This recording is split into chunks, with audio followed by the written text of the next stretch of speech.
Grusch, as a result of your previous government work, have you met with people with direct knowledge or have direct knowledge yourself of non-human origin craft?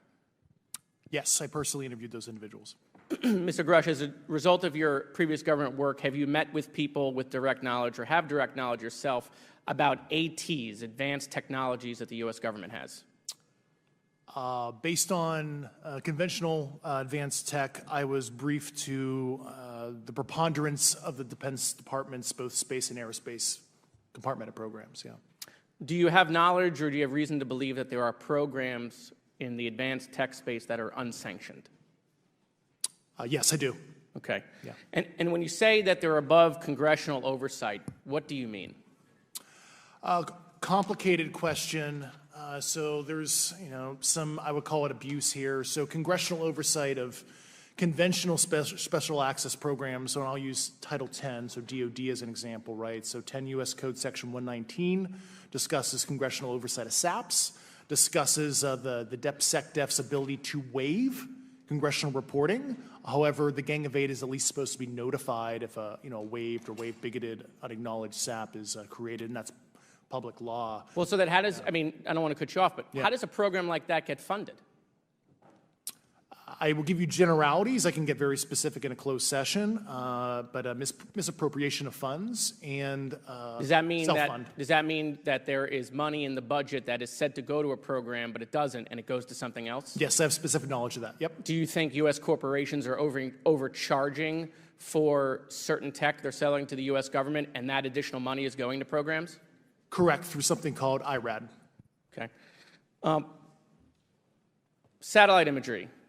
Let's talk about satellite imagery. We have satellites all over the place, some that we're aware of and many that we're not aware of, right? We're taking pictures of everything at every point and second. Mr. Grusch, are you aware, do you have direct knowledge, or have you talked to people with direct knowledge that there are satellite imagery of these events? That was one of my primary tasks at NGA, since we process, exploit, and disseminate that kind of information. I've seen multiple cases, some of which, to my understanding, and of course I left NGA in April, so that's my information cutoff date. But I personally reviewed both what we call overhead collection and from other strategic and tactical platforms that I could not even explain prosaically. And I have a degree in physics, by the way, as well. And I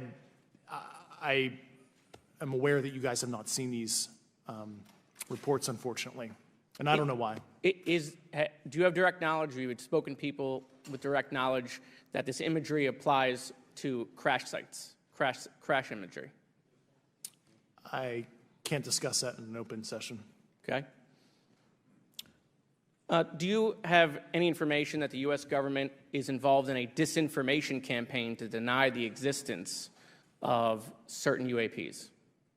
I can't go beyond what I've already stated publicly in my News Nation interview because it touches other sensitivities. Okay. Has the U.S. government become aware of actual evidence of extraterrestrial, otherwise unexplained forms of intelligence? And if so, when do you think this first occurred? I like to use the term non-human. I don't like to denote origin. Keeps the aperture open, both scientifically. Right. Certainly, like I've discussed publicly previously, 1930s. Okay. Can you give me the names and titles of the people with direct firsthand knowledge and access to some of these crash retrieval programs, and maybe which facilities, military bases the recovered material would be in? I can't discuss that publicly, but I did provide that information both to the Intel committees and the Inspector General.